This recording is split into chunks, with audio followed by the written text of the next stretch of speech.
شهر رمضان الذي أنزل فيه القرآن هدى للناس وبينات من الهدى والفرقان.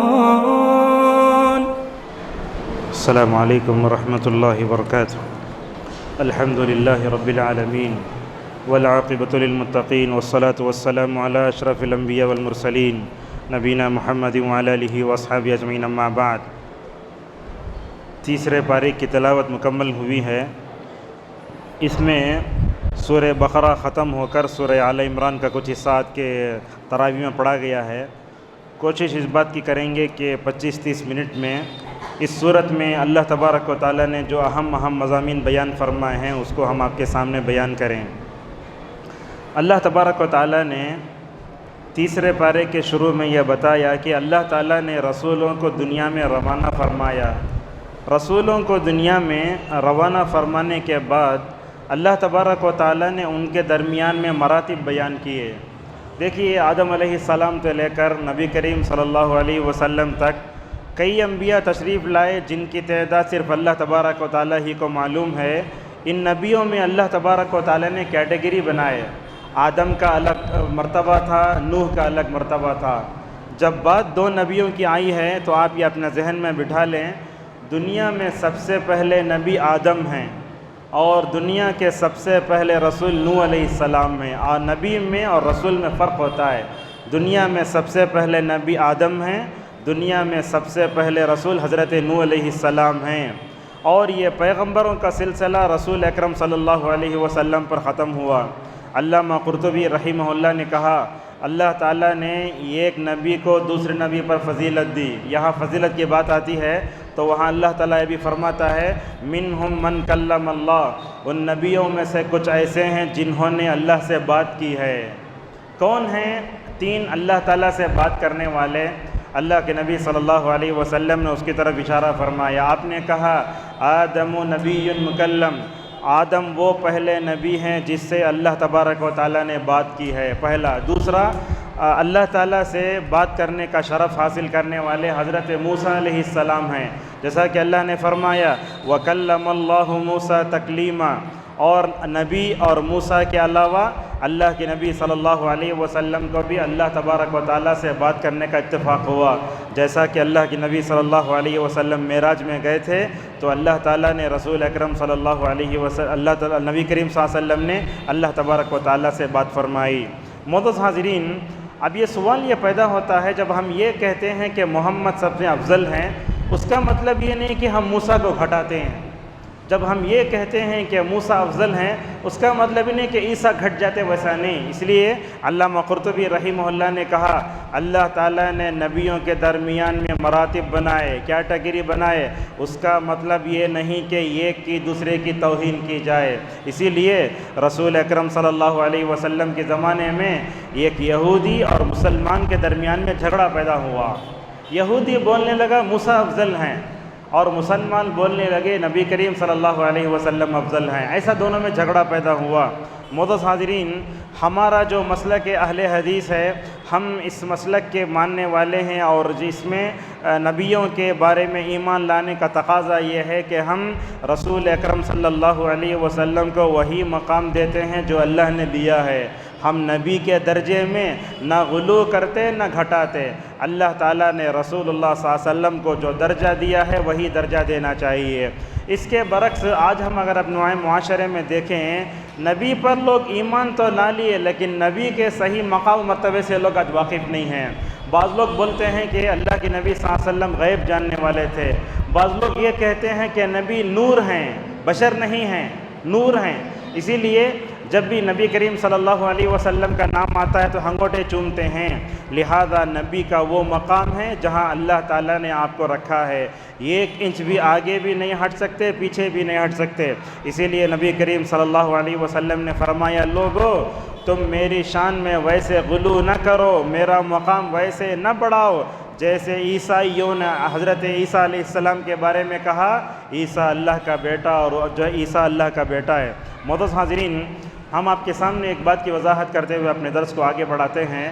ہمارے معاشرے میں حمد پڑھی جاتی ہے اللہ تعالیٰ کی تعریف میں، وہ ایک حد تک صحیح ہے، لیکن رسول اللہ صلی اللہ علیہ وسلم کی تعریف میں جتنی نعتیں پڑھی جاتی ہیں، میں سمجھتا ہوں 99 نعتوں میں شرک ہے پورے اس میں، چاہے کوئی بھی دیکھ لو۔ میں آپ کے سامنے بولتا ہوں مولا یا صلی وسلم دائماً ابداً، یہ پڑھتے رہتے ہیں ہم لوگ، حالانکہ ان اشعار کے آخری میں اگر دیکھا جائے تو ان اشعار کو لکھنے والا بوسیری ہے، ایک شاعر ہے، اس نے تو یہ کہہ دیا آخر میں آ کر کے، اے محمد اگر تم نہ ہوتے تو خدا نہ ہوتا، اگر تم نہ ہوتے تو یہ کائنات نہ ہوتی۔ اسی لیے آپ بدعتیوں کو دیکھتے وہ بولتے یہ کائنات رسول اللہ کے صدقے میں آئی ہے، اور جانتے ہیں نبی کریم صلی اللہ علیہ وسلم کے قبر پر بھی یہ اشعار لکھے ہوئے ہیں، جاتے جاتے مٹ گئے وہ، ورنہ تو اکثر لوگ جو ہے آج نعتیں پڑھتے ہیں تو نعتوں میں شرک بھرا ہوا ہے، معلوم نہیں ہوتا کیا بولتے، بولے دیکھو احد ہے، قل هو اللہ احد،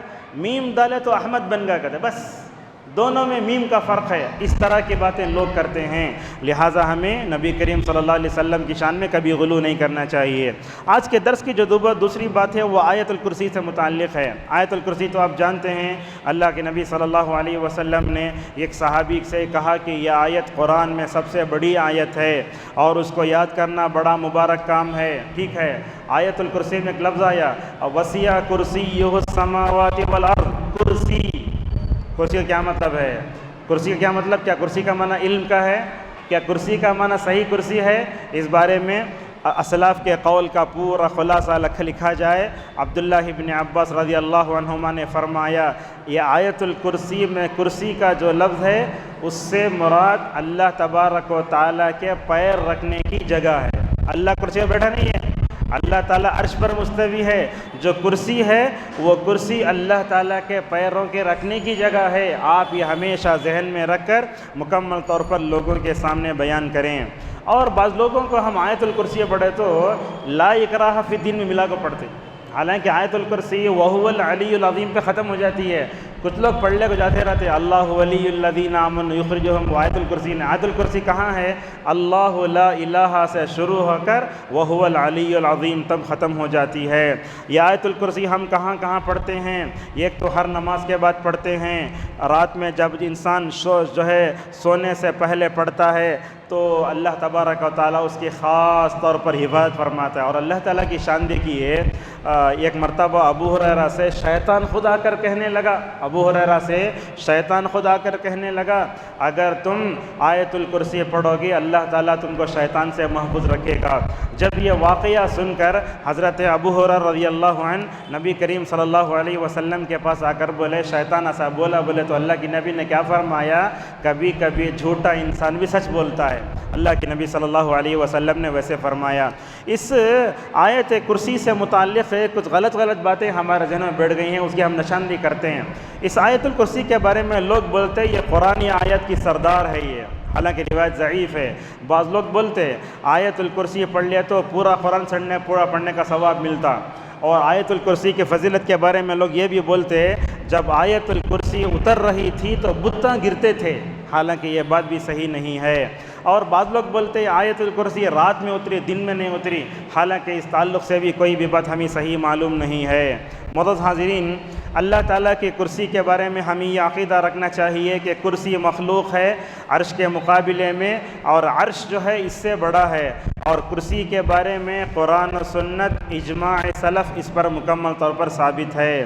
اور معزز حاضرین، یہ آیت الکرسی ہم میں سے ہر ایک کو یاد ہونا چاہیے۔ ہم نوجوانوں کو گزارش کریں گے کہ یہ چھوٹی چھوٹی صورتیں رکھ لے کے اپنی پوری زندگی گزار لیتے، آیت الکرسی پڑھنا سیکھو۔ جب آیت الکرسی پڑھ کر سوئیں گے نا اللہ تبارک و تعالیٰ آپ کو ڈراؤنی خواب سے آپ سے حفاظت فرمائے گا۔ اور آج کل لوگ سونے کے آداب کا خیال نہیں کرتے، اسی لیے جب سوتے ہیں تو ڈراؤنی خواب دکھتے ہیں۔ آیت الکرسی پڑھنے کا اہتمام کرو، اپنے بچوں کو بھی آیت الکرسی مکمل طور پر سکھاؤ، اس کی بڑی سخت ضرورت ہے۔ آج کے درس کی تیسری چیز، اللہ تبارک و تعالیٰ نے ابراہیم علیہ السلام کی دو مثالیں دیں۔ ابراہیم علیہ السلام ایک بادشاہ کے پاس گئے، جا کر بولے میرا رب زندہ بھی کرتا ہے مارتا ہے۔ انہیں بادشاہ کیا بولا؟ میں بھی کرتا ہوں۔ یہ ایک آدمی کو بلا کہ ایک کو مار کے دوسرے کو چھوڑ دیا۔ ابراہیم علیہ السلام بولے ٹھیک ہے، میں تیرے سامنے دوسرا دعویٰ پیش کرتا ہوں۔ وہ کیا ہے؟ تم جو ہے ایسا کرو کہ مغرب سے سورج کو نکال کے بتاؤ۔ کچھ نہیں کر سکا۔ اللہ تعالیٰ فرماتا ہے کافر پریشان ہو گیا۔ اور اسی طریقے سے اس کے بعد اللہ تبارک و تعالیٰ نے اور ایک بات بتائی، اللہ تعالیٰ نے حضرت ابراہیم علیہ السلام نے اللہ تعالیٰ سے کہا، اے اللہ تو یہ بتا کہ قیامت کے دن تو کیسے بندوں کو جو ہے مردوں کو زندہ کرے گا۔ اللہ تعالیٰ نے ابراہیم سے پوچھا، اے ابراہیم کیا تمہیں قیامت پر ایمان نہیں ہے؟ کیا تمہیں قیامت کے بعد لوگوں کو زندہ کرنے پر ایمان نہیں ہے؟ تو حضرت ابراہیم علیہ السلام نے فرمایا، اے رب میں ایمان تو رکھتا ہوں لیکن مجھے اطمینان چاہیے۔ لہذا معلوم ہوتا ہے کہ آخرت پر ایمان رکھنا ہمارے لیے ضروری ہے، بلکہ اہل علم کہتے ہیں یہ بات نوٹ کرنے کی ہے، سورہ بقرہ میں 5 جگہ اللہ تبارک و تعالیٰ نے مثالوں کے ذریعے بتایا کہ قیامت آنے والی ہے۔ اس کے بعد اللہ تعالیٰ نے اللہ کے راستے میں خرچ کرنے کی کئی بات بتائی ہے۔ آپ سب سے پہلے یہ بات یاد رکھیں، میرے جیب میں پیسے ہیں، آپ کے جیب میں پیسے ہیں، یا بینک اکاؤنٹ میں جو ہے پیسے ہیں، یہ پیسہ میرا اور آپ کا نہیں، یہ پیسہ اللہ کا دیا ہوا ہے۔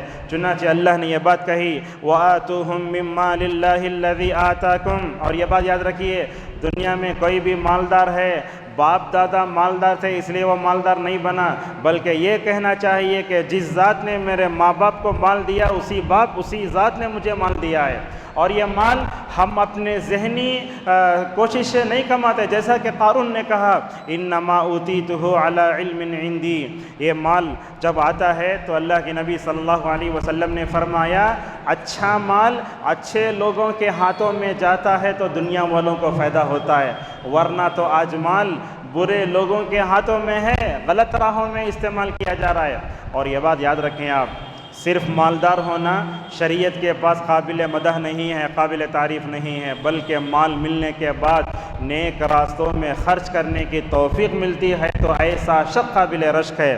دیکھو اللہ کے نبی صلی اللہ علیہ وسلم مال خرچ کرنے کے بارے میں کیا کہتے ہیں، لوگوں جب تک تم تندرست رہو اللہ کے راستے میں مال خرچ کرتے رہو۔ اور مال خرچ کرنا بولے تو ہمارے پاس لاکھوں کروڑوں ہونا کوئی شرط نہیں ہے، آپ کے پاس 1 روپیہ ہے آپ اس کے مکلف ہیں۔ اللہ کے نبی نے تو یہ فرمایا، کھجور کی گٹلی اللہ کے راستے میں خرچ کر کے اپنے آپ کو جہنم کی آگ سے بچاؤ۔ معزز حاضرین، جب مال ملتا ہے، مال کا شکر یہ ہے کہ ہم اس کو اللہ تبارک و تعالیٰ کی راہ میں خرچ کریں۔ اہل علم کہتے ہیں مال 2 طریقے سے انسان خرچ کرتا ہے، ایک تو اس پہ واجب ہے زکوٰۃ، اپنے نفس پر خرچ کرنا، اپنی بیوی پر خرچ کرنا، اپنے بچوں پر خرچ کرنا، یہ بہت ضروری ہے۔ اسی لیے اللہ تعالیٰ نے مردوں کو عورتوں پر فوقیت دی ہے، بتایا کہ مرد خرچ کرنے والا ہوتا ہے۔ معزز حاضرین، عموماً ہم شادی شدہ افراد کو دیکھتے ہیں، شوہر ہو یا باپ ہو، اپنے بیوی بچوں پر خرچ کر کے احسان جتلاتا ہے، حالانکہ خرچ کرنا اپنی اس کی ذمہ داری ہوتی ہے۔ دیکھیے صحیح مسلم کی حدیث میں اللہ کے نبی صلی اللہ علیہ وسلم نے کیا فرمایا، دیکھو دنیا میں تم اپنے گھوڑے پر خرچ کرتے ہو، فلاں پر خرچ کرتے ہو، مگر سب سے بہترین پیسہ وہ ہے جو تم اپنے گھر والوں پر خرچ کرتے ہو۔ لہٰذا بیوی بچوں پر خرچ کرتے ہوئے اگر ہمیں اللہ سے ثواب کی امید ہے، ہم میں سے کوئی بھی ٹینشن میں نہیں آئے گا۔ یہ دیکھیے حضرت ام سلمہ رضی اللہ تعالیٰ عنہ کو آپ جانتے ہیں نا، حضرت ام سلمہ کی شادی رسول اللہ سے ہونے سے پہلے ابو سلمہ سے ہو کر تھی، اور ابو سلمہ جب ہوئی تھی ان سے بچے تھے۔ ام سلمہ کی شادی ابو سلمہ سے ہوئی تھی، ان کے بچے بھی تھے ابو سلمہ سے۔ بعد میں اللہ کی نبی کی شادی ام سلمہ سے ہو جاتی ہے۔ ایک دن رسول اللہ صلی اللہ علیہ وسلم سے پوچھتی ہیں، یا رسول اللہ، میرے اب تو شوہر آپ ہیں، میرے پہلے شوہر ابو سلمہ تھے، تو ان سے جو اولاد ہوئی تھی کیا میں ان پر خرچ کروں تو مجھے اجر و ثواب ملے گا؟ اللہ کے نبی صلی اللہ علیہ وسلم نے فرمایا، نعم لکی اجر ما انفقتی علیہم، بولے اپنے پرانے شوہر کے بچوں پر جو کچھ تم خرچ کرو گے اللہ تبارک و تعالیٰ تمہیں اجر و ثواب سے مکمل طور پر مالا مال فرمائے گا۔ اس طریقے سے معزز حاضرین، اپنے ماتحتوں پر خرچ کرو۔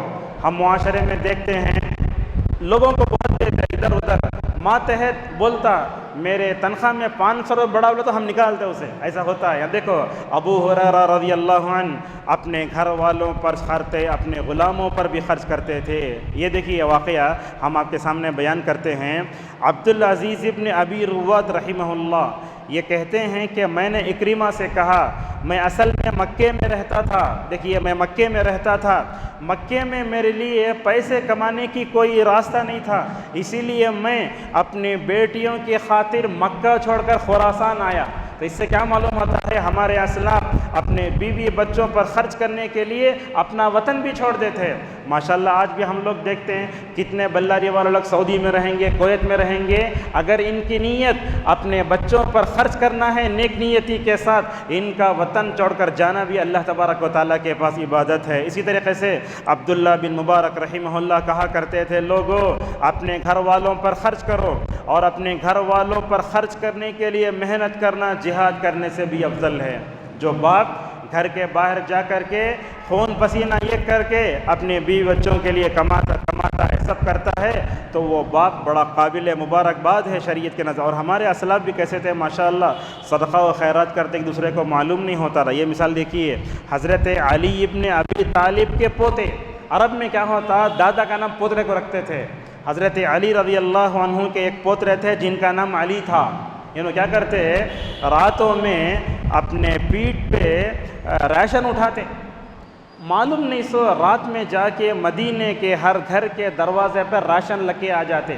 ان کو معلوم بھی نہیں ہوتا تھا کون یہ راشن لا کے ڈالا ہے بول کے۔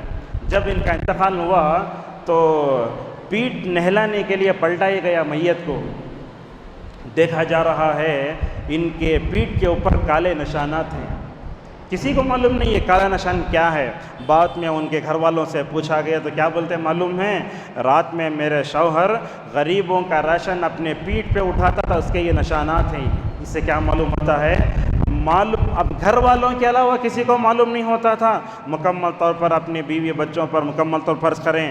لیکن آج کے زمانے میں ایک بات ہم دیکھتے ہیں، شوہر خون پسینہ کر کماتا ہے اور اپنی پوری ساری توانائیاں بیوی بچوں کے لیے خرچ کرتا ہے، لیکن افسوس کی بات ہے آج عورت کے پاس بھی شوہر کی وہ عظمت نہیں جو ہمارے اسلاف کے پاس تھی۔ کیا کرتی ہے، آج تک ہی ٹینشن دیتی اسے، حالانکہ بیوی کو چاہیے وہ اس طرح مسکرائے کہ دن بھر کی تھکان ایک مسکراہٹ میں بھول جائے۔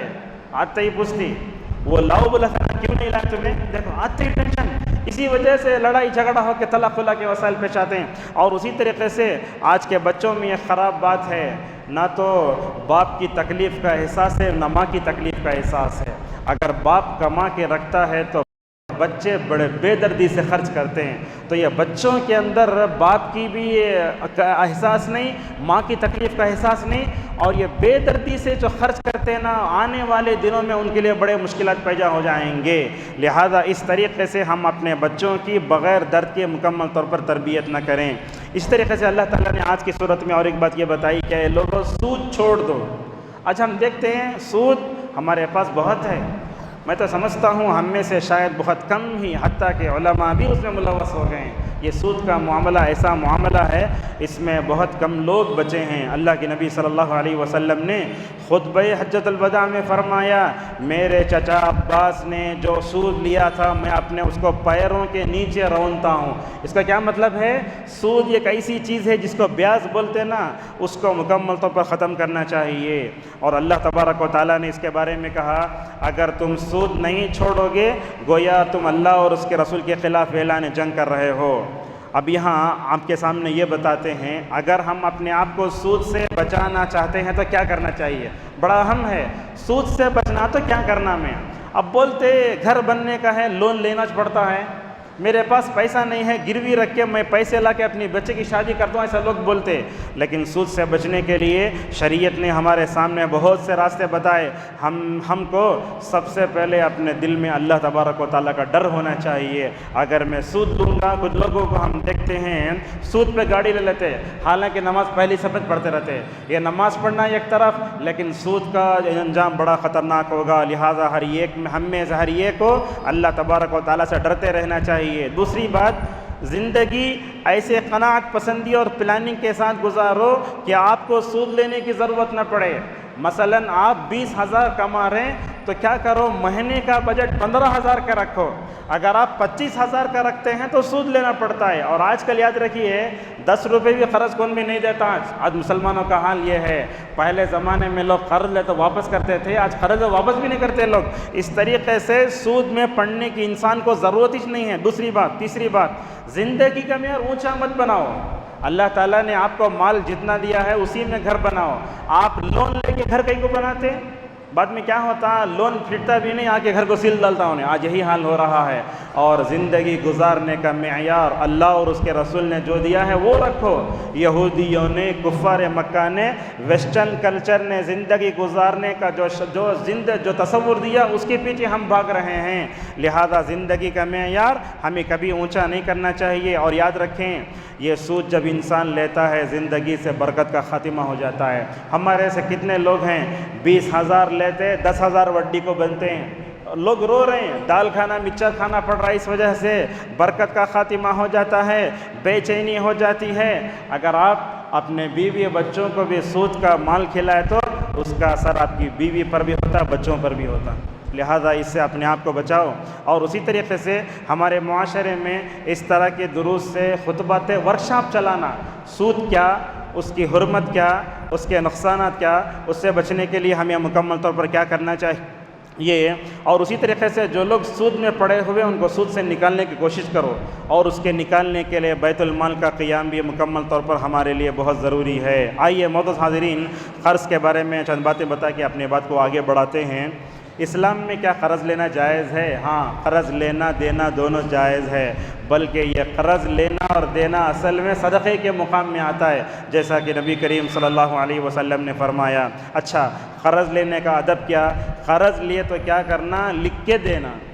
اگر کسی کو آپ 25,000 دے رہے ہیں تو لکھ لو، اس کی بھی دستخط لو، لینے والا دینے والا دونوں دستخط ڈالنا، وٹنس رہے تو اور اچھا، تاکہ اگر وہ ادا نہ کرنے کی صورت میں ان دونوں کو بلایا جائے. آج لکھتے نہیں لوگ، 10,000 لے کیا بولتے ہیں، میں تم نے دے دیا، تم نے خیال نہیں ہے بولتے. لہذا لکھو، اور جب لکھ کر مکمل طور پر ادا ہو جاتا پھاڑ کے پھینک دو چٹھی. وہ ایسی سب سے پہلی چیز.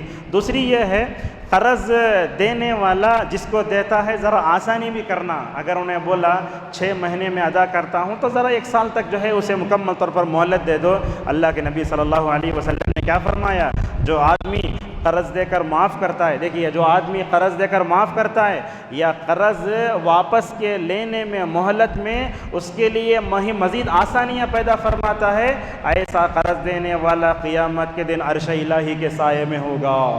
بہت بڑی خوشخبری ہے نبی کریم صلی اللہ علیہ وسلم نے بیان فرمائی. اور قرض لینے والا جب لیتا ہے انہیں بھی ٹال مٹول نہیں کرنا. آپ یہ بات یاد رکھیے، لینا بہت آسان ہے، واپس کرنا بڑا مشکل ہوتا ہے. لیتے وقت گننے بڑا اچھا رہتا، لیکن واپس جب انسان کرتا ہے تو بڑا پریشان ہو جاتا ہے. اسی لیے اللہ کے نبی صلی اللہ علیہ وسلم قرض سے پناہ مانگتے تھے، وَأَعُوذُ بِكَ مِنَ الْمَأْثَمِ وَالْمَغْرَمِ. اور یہ قرض لینے کے بعد دوسری بڑی جو مختلف چیز میں ہم جو پڑھتے ہیں وہ ہے وعدہ خلافی. 1 مہینے کے بعد دیا دوں، 2 مہینے کے بعد دیا دوں. آپ صاحب بول ڈالو 1 سال ہوتا نہیں، 15 دن میں مل جاتے. کہاں 15 دن میں، 15 سال میں بھی لوگ نہیں دیتے. اور اس طریقے سے آج ہمارے معاشرے میں قرض لیتے وقت دینے کی نیت رہے تو اللہ راستہ پیدا فرماتا ہے. جیسا کہ اللہ کے نبی صلی اللہ علیہ وسلم نے فرمایا، اگر آپ قرض لے لیے، دینے کی نیت رکھے تو اللہ آپ کے لیے راستہ آسان فرماتا. آج کل تو لوگ سود لے کے سمج بدلا کے سوئچ آف. کسے فون کریں گے آپ؟ کسے یہ بھی نہیں بول سکتے. اس لیے قرض دینا آج ہمارے معاشرے میں بڑا مشکل ہے. اگر کوئی آدمی آپ سے قرض لیا، سمجھیے، اور لینے والا دیر سے دے رہا ہے، تو جو دیتا ہے اس کو سختی سے بولنا اس کے لیے جائز ہے. کیوں نہیں دے تمہیں پیسے؟ اب تک سختی کر سکتا ہے. اس کی کیا مثال ہے؟ اللہ کے نبی صلی اللہ علیہ وسلم ایک دن ایک آئے آدمی کے پاس سے قرض لے لے. دیکھیے بات ہے، قرض لے لیے، قرض دینے میں دیر ہوئی. انہیں کیا کیا؟ اللہ کے نبی کے گردن میں کپڑا ڈال کے ایسا پھرایا. حضرات صحابہ کرام مارنے کے لیے اٹھے. آپ صلی اللہ علیہ وسلم نے فرمایا، لوگوں دیکھو، قرض میں لیا، دیر میرے سے ہوئی، اس کو ایسا کرنے کا پورا حق ہے. دیکھو اللہ کے نبی صلی اللہ علیہ وسلم نے ایسے فرمایا. اور اسی طریقے سے آپ یہ بات یاد رکھیں، غیر مسلموں سے بھی قرض لے سکتے، لیکن سود کے بغیر. اللہ کے نبی صلی اللہ علیہ وسلم مدینے میں تھے. آپ صلی اللہ علیہ وسلم نے اپنی جنگی لباس ایک یہودی کے پاس زرہ رکھ کر آپ نے قرض لیا تھا. تو اس طریقے سے غیر مسلموں سے بھی قرض لیا جا سکتا ہے مگر سود کے بغیر. آج معاشرے میں ہم دیکھتے ہیں کہ لوگ قرض لے لیتے ہیں، لیکن قرض لینے کے بعد کبھی مکمل طور پر اس کو ادا نہیں کرتے. آپ یہ بات یاد رکھیں، اگر قرض سے بچنا چاہتے ہیں ہمیں قناعت پسندی کی زندگی گزارنا ہوگا. دوسری بات، قرض سے بچنا چاہتے ہیں، آپ یاد رکھو عبادت کا تعلق رزق سے بڑا گہرا ہے. جو لوگ ہمیشہ نمازوں کی پابندی کرتے ہیں ان کبھی تنگی نہیں آتی. آج ہمارا نوجوان دیکھو پڑھ لیتے بولتے جاب ہی نہیں ملتا. ارے تمہارا تعلق اللہ سے نہیں رہا تو تم نے کہاں جاب ملتا. یہ عبادت کا تعلق رزق سے بڑا گہرا ہے. جب آپ نماز پڑھیں گے، روزہ رکھیں گے، زکوٰۃ دیں گے، ارکان اسلام کو ادا کریں گے، رزق آپ کے دروازے پر آ کر کھٹکھٹائے گا. اسی لیے اللہ کے نبی صلی اللہ علیہ وسلم کی حدیث قدسی میں فرماتے ہیں، اس سے پہلے اس مسجد میں ہم وہ حدیث ذکر کر چکے ہیں، اے آدم کے بیٹے تو میری عبادت کے لیے وقت نکال، میں تیرے فقر و فاقے کو دور کروں گا اور تیرے دل میں بے نیازی کو ڈال دوں گا. اگر تم میری عبادت کے لیے وقت نہیں نکالو گے میں تمہیں فقر و فاقے میں مبتلا کروں گا. دیکھو حدیث قدسی بتاتی ہے. اور فرمایا رسول اللہ صلی اللہ علیہ وسلم نے، اگر تم عبادت کے لیے وقت نہیں نکالو گے، پڑھنا چاہو گے مگر عبادت نہیں کر سکتے. لہٰذا جو لوگ نمازوں کی پابندی کرتے ہیں مکمل طور پر وہ جو ہے رزق کے لیے کبھی بھی مکمل طور پر یہ نہیں ہوتے. اور اسی طریقے سے قرض سے اپنے آپ کو بچانے کے لیے بیوی کا بھی بڑا دخل ہوتا ہے. عام طور پر عورت کے اندر اگر مال کو خرچ کرنے کا صحیح ڈھنگ نہیں ہوتا تو کیا کرتی ہے، گھر کا بجٹ 10 کے بجائے 20,000 کرے تو شوہر چوری کر کے لائے گا. لہٰذا جس عورت کے اندر قناعت پسندی ہوتی ہے اور وہ سلیقے سے جینا چلاتی ہے، اس طریقے سے مکمل طور پر وہ اپنے آپ کو جو ہے شوہر کو بچا سکتی ہے. اور قرض کی ادائیگی کے لیے دعا کا اہتمام بھی کرنا چاہیے. انشاءاللہ کل موقع ملے گا تو بتائیں گے. ایک دعا ہے، اللہم اکفنی بحلالک عن حرامک واغننی بفضلک عمن سواک. یہ حدیث اللہ کے نبی نے بیان فرمائی. کہا اگر تمہارے اوپر احد پہاڑ کے برابر بھی اگر قرض ہے، دعا پڑھو گے تو اللہ تعالیٰ تمہارے قرض کو مکمل طور پر ادا کرے گا. دیکھو حضرت جابر بن عبداللہ رضی اللہ عنہ، یہ وہ صحابی ہیں، ان کے والد کا انتقال ہوا، غزوہ احد میں شہید ہو گئے. اپنے پیچھے 9 بہنوں کو چھوڑے. یہاں خطبہ بھی ہوا تھا جابر رضی اللہ عنہ سے متعلق، ہم نے سب بتایا تھا. تو جابر کے والد نے رات ہی میں اپنے بیٹے کو بول دیا تھا، جب صبح میں جنگ میں جاؤں گا تو کیا ہوگا، میں ختم کر دیا جاؤں گا. ویسے ہوا، جنگ میں گئے، شہید ہو گئے. اس کے بعد جابر رضی اللہ عنہ کو جو ہے بڑا رنج ہوا. اللہ کے نبی صلی اللہ علیہ وسلم آ کر کہنے لگے جابر کیوں روتے ہو، لمبی ہے. وہ بولے یا رسول اللہ میرے باپ آج انتقال کر چکے ہیں، میرے اوپر 9 بہنوں کو سنبھالنے کی ذمہ داری ہے. یہ بہت بڑی ذمہ داری ہے. ایک بہن رہی تو کتنا پریشان ہوتے، 9 بہنوں کو کیسے سنبھالے رہیں گے. بعد میں یہ بھی بولے یا رسول اللہ میرے باپ تھوڑا خرچ بھی چھوڑ کر گئے ہیں. ماشاءاللہ یہی وہ جابر ہیں جنہوں نے ایک بیوہ سے شادی کی، سارے بہنوں کو سنبھالا اور ساتھ میں اپنے باپ کا قرض ادا کرنے کے لیے ایڈی چوٹی کا زور لگایا. کبھی نبی کے پاس جا کر کہنے لگے یا رسول اللہ میرے باپ قرض چھوڑ کر مرے ہیں لیکن اس قرض کو ادا کرنے کے لیے میرے پاس جو ہے پریشانی ہے، کیا کروں. آپ صلی اللہ علیہ وسلم نے کہا جابر تمہارا ایک باغ ہے نا، اس باغ میں مجھے لے جاؤ. اللہ کے نبی گئے باغ میں جا کر اللہ کے نبی نے دعا فرمائی. ماشاءاللہ جتنے پھل ملنا تھا اللہ تعالیٰ نے دگنے پھل دیے اور اتنے پورے پھلوں کو بیچ کر کے جابر نے اپنے باپ کا مکمل طور پر قرض ادا فرمایا. معزز حاضرین، قرض ایسی بری بلا ہے شہید سے بھی معاف نہیں ہوتی. اللہ کے نبی صلی اللہ علیہ وسلم کے زمانے میں جنازے لائے جاتے، اللہ کے نبی پوچھتے اس کے اوپر قرض ہے کیا. جب تک قرض ہوتا آپ نماز جنازہ نہیں پڑھتے، بلکہ آپ بولتے اگر تمہیں نماز جنازہ آتا تم ہی پڑھ لو. ایک مرتبہ ایسے ہی جنازہ لایا گیا، آپ صلی اللہ علیہ وسلم نے پوچھا اس پر قرض ہے، بولے قرض ہے. جب تک دوسرے صحابی کھڑے ہو کر وہ قرض کی ادائیگی کی ضمانت نہیں لی، اللہ کے نبی صلی اللہ علیہ وسلم نے اس وقت تک نماز جنازہ نہیں پڑھائی. لہذا جہاں تک ہو سکے اپنے آپ کو قرض سے بچا کر رکھو. اور قرض ایک ایسی چیز ہے اگر لے تو لکھ کر رکھو، پتہ نہیں کون انسان رات میں مر جائے. اگر آپ مر جائیں گے تو آپ کے پیسوں میں سے آپ کے بیوی بچے مکمل طور پر اس کو ادا کریں گے. رات میں سوتے وقت اللہ کے نبی صلی اللہ علیہ وسلم سورہ بقرہ کی آخری 2 آیتیں پڑھتے تھے. آمن الرسول بما انزل الیہ من ربہ. عبدالرزاق البدر حفظہ اللہ کہتے ہیں اللہ کے نبی صلی اللہ علیہ وسلم رات میں سوتے وقت ان آیتوں کو پڑھتے تو ان آیتوں میں عقیدے کا ذکر ہے. اللہ اکبر. عقیدے کا کہا آمن الرسول بما انزل الیہ من ربہ کل آمن باللہ وملائکتہ وکتبہ ورسلہ. 4 ارکان ایمان کا تذکرہ ہے. دیکھو سوتے وقت بھی اللہ تعالیٰ پر ایمان، رسولوں پر ایمان، کتابوں پر ایمان، تمام اپنے عقیدے کی تجدید کر کے بندہ مکمل طور پر سوتا ہے۔ معزز حاضرین، ان آیتوں کے بارے میں اللہ کے نبی نے فرمایا جو رات میں بندہ سوئے گا تو اللہ تبارک و تعالیٰ اس کو ہر تکلیف سے مکمل طور پر دور رکھے گا۔ سورہ آل عمران کے بارے میں ایک دو بیان کر کے اپنی بات کو ختم کرتے ہیں۔ آل عمران یا عمران سے مراد کون ہیں؟ یہ مریم کے نانا کا نام ہے۔ یہ مریم کے نانا، مریم کے والد اور عیسیٰ کے نانا، یہ حضرت عیسیٰ علیہ السلام کا خاندان ہے۔ اللہ تبارک و تعالیٰ نے کئی خاندانوں کو چنا، ان خاندانوں میں حضرت مریم علیہ السلام کے جو والد تھے عمران، ان کا بھی مکمل طور پر یہ ہے۔ اور مریم علیہ السلام کا تذکرہ انشاءاللہ آگے آنے والا ہے، اس کا ذکر یہاں نہیں کریں گے، بلکہ ہم آپ کو یہ بات بتائیں گے، اگر بچوں کو نیک بنانا چاہتے ہیں، باپ سب سے پہلے نیک بننا۔ اگر بچے نیک بننا بولے تو ماں سب سے پہلے نیک بننا۔ اگر دونوں کے اندر نیکی کا جذبہ نہ ہو تو بچے کبھی نیک نہیں بن سکتے، تمنائیں رہ جائیں گی، نیک نہیں بنیں گے۔ یہاں دیکھو، جب حضرت مریم کی ماں کا نام تھا حنہ، جب حضرت حنہ کے پیٹ میں بچہ تھا تو انہیں کیا بولے؟ اللہ تعالیٰ مجھے مرد بچہ دیا تو میں بیت المقدس کی خدمت کے لیے وقف کروں گی۔ اللہ اکبر! پیدا ہونے سے پہلے اپنے بچوں کے لیے نیک نظر مانتے تھے۔ اللہ تبارک و تعالیٰ نے ان کے پیٹ میں بیٹا نے بیٹی دیا۔ اب وہ ہمیں سوچتے بیٹی ہوئی تو آج پورا چہرہ کالا ہو جاتا، بعض جگہ نلی دبا کے مار دیتے، آج بھی ہے وہ، نعوذ باللہ۔ بیٹا ہوا تو بولتے بہو مبارک بولتے رہتے، حالانکہ بیٹی بھی تو بہت اہم ہے۔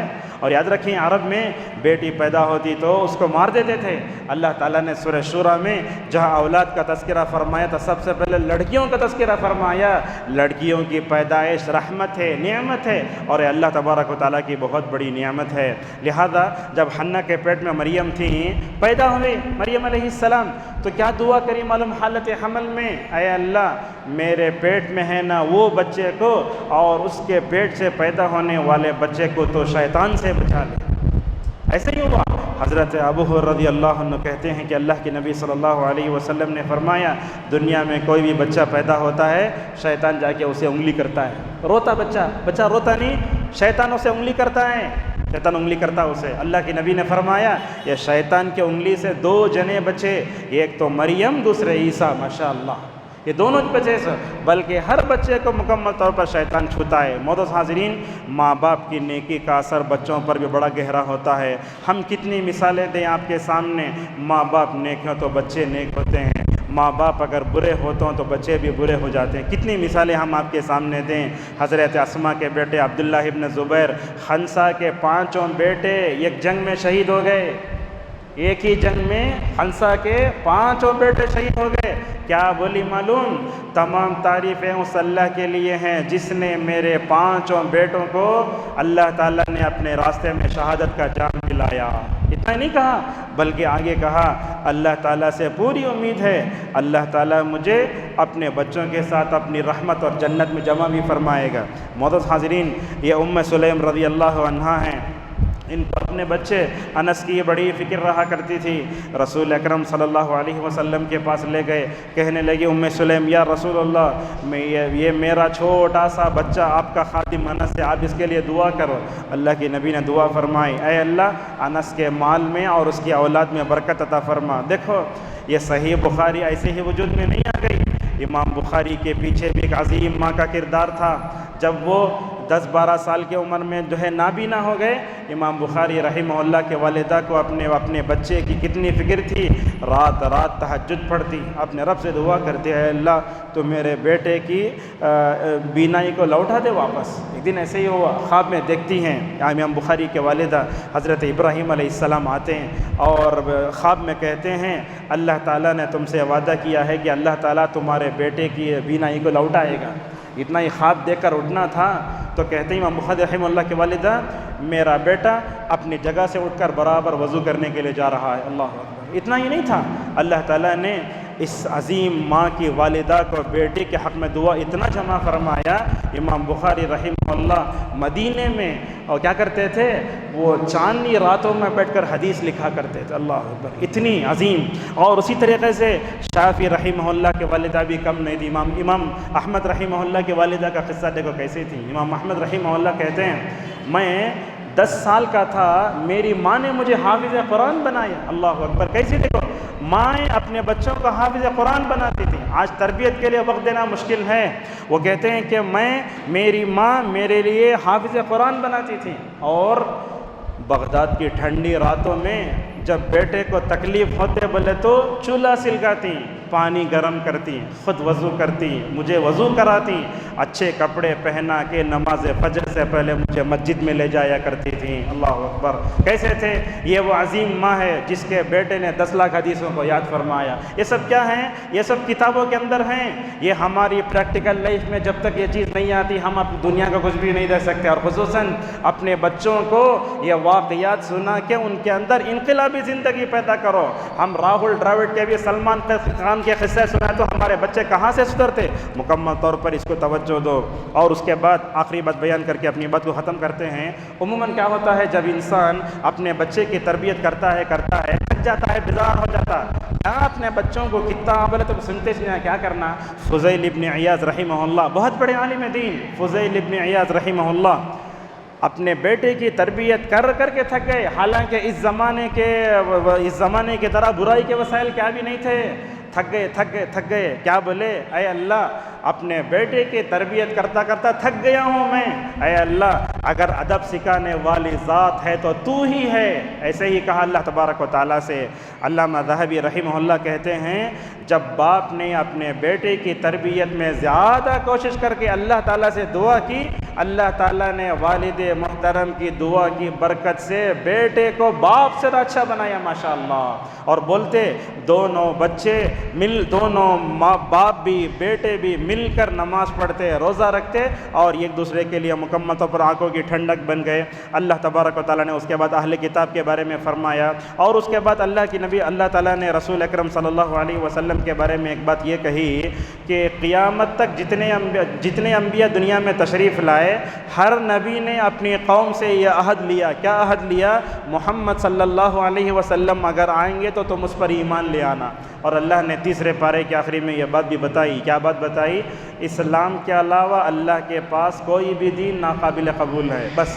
اور اللہ نے یہ بھی فرمایا لوگو جب تک آنکھ کھلی ہے عمل کر لو. علی رضی اللہ عنہ کے اس قول سے ہم اپنے درس کو مکمل طور پر ختم کرتے ہیں. علی رضی اللہ عنہ کہا کرتے تھے لوگو دیکھو آج آنکھ کھلی ہے، عمل ہے، حساب نہیں ہے.